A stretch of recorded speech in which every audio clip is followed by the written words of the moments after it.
And now it's time for us to visit with a citizen of Africa, a young man who's going to make an impression in this world. I can tell you that now without any doubt in my mind. Please will you welcome for the next 10 minutes, Mr. Hugo Chichava.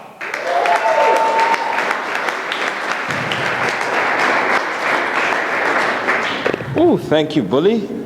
And wow, no pressure, Hugo. But that was an amazing talk by M. Thank you. Welcome to MAC 2016. My name is Hugo Chichava, aka HC, aka HDub, aka Black Elvis, aka Young Shaba, and to my wife, also known as husband. For those of you who haven't watched The Lion King, sorry, there we go. You know the story of The Lion King, right? So this movie, one of my favorite quotes from this movie is when Simba's father, Mufasa, told him, "Everything you see exists in a delicate balance. As king, you need to understand this balance.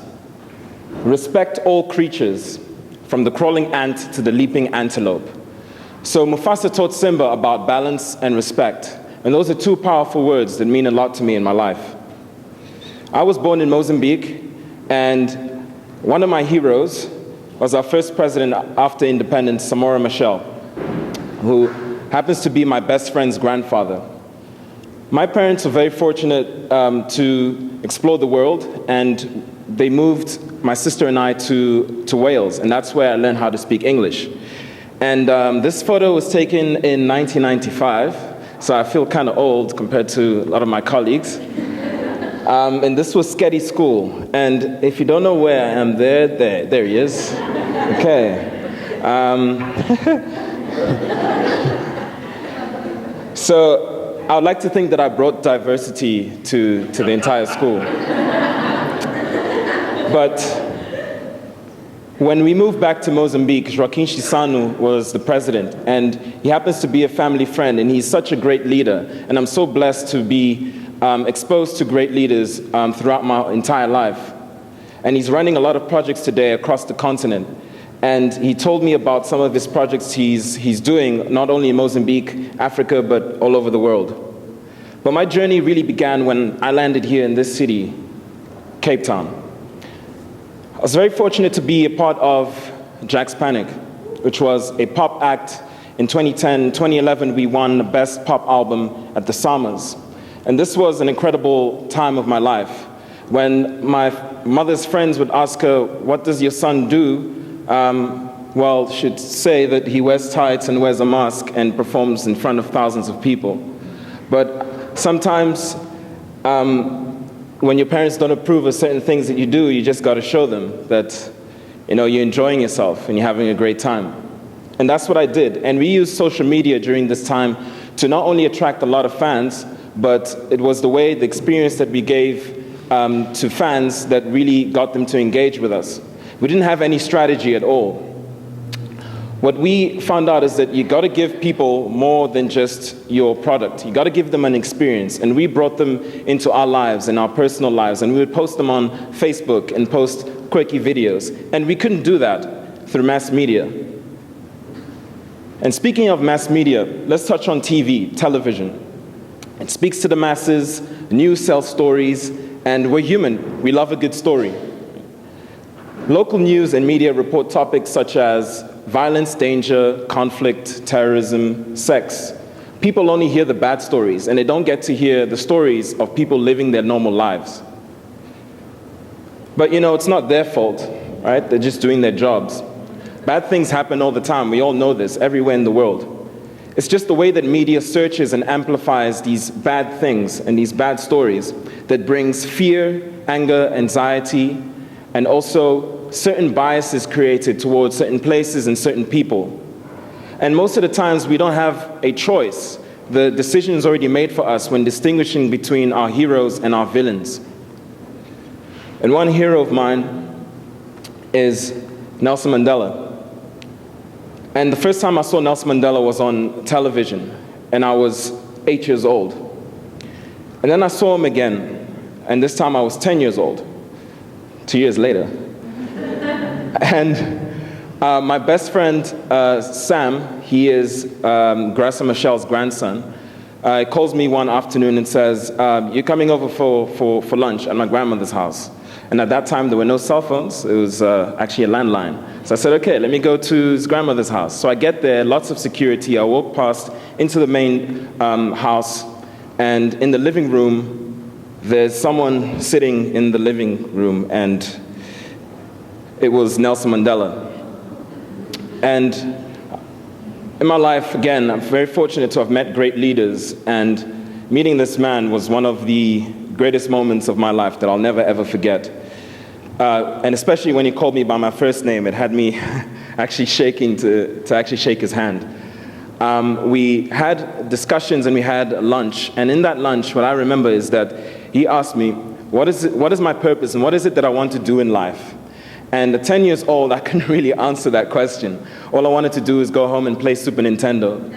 But years later in my life, 15 years later, I realized that when I was 24, 25, I was working a 9 to 5 and also doing a master's degree. And I was really depressed during that time. And I started asking myself, why am I doing this? And I completely bombed out. I failed. I quit.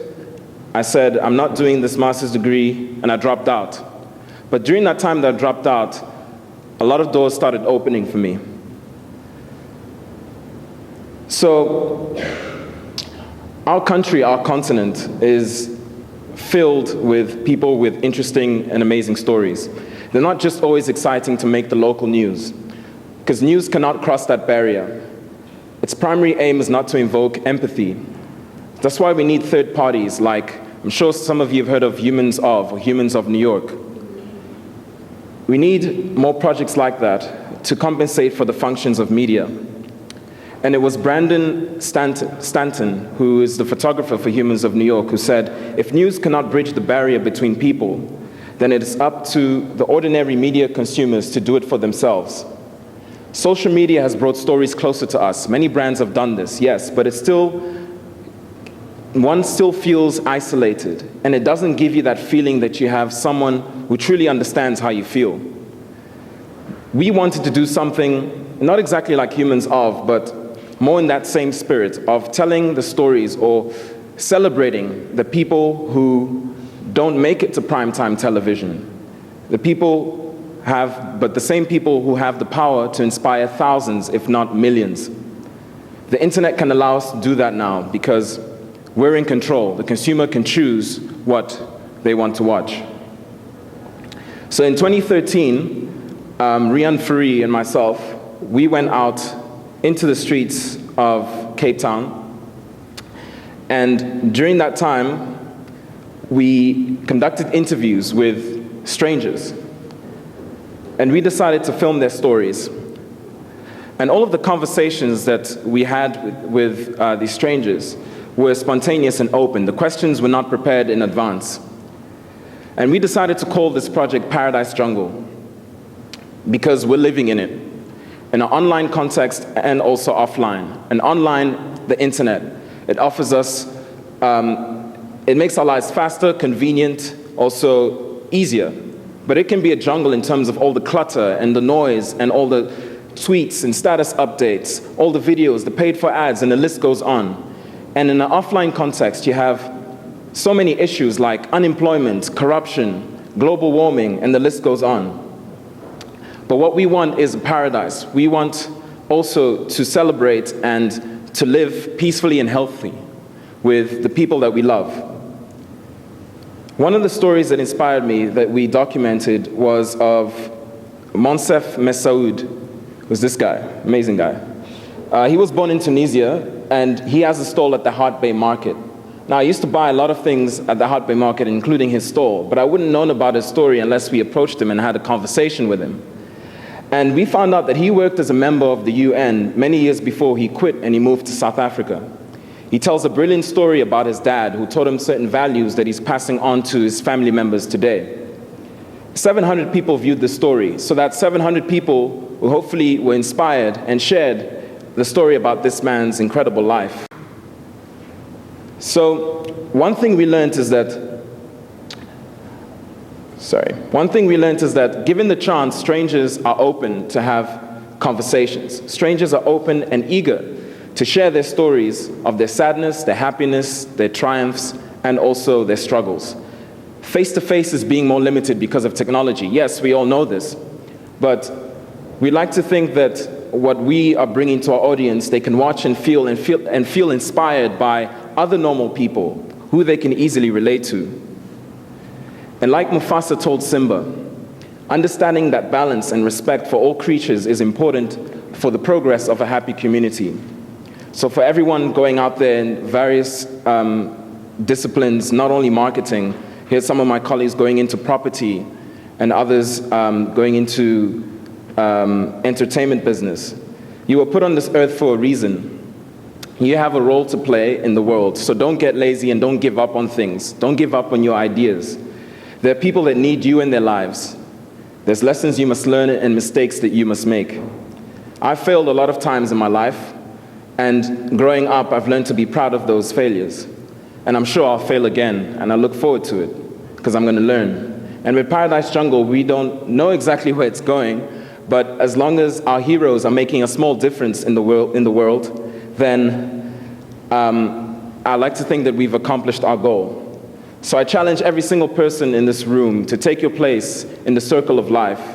It might take days, it might take months, it might take years, but discover your purpose, and also don't forget to share your story with the world. You never know when you might inspire or change someone's life. Thank you.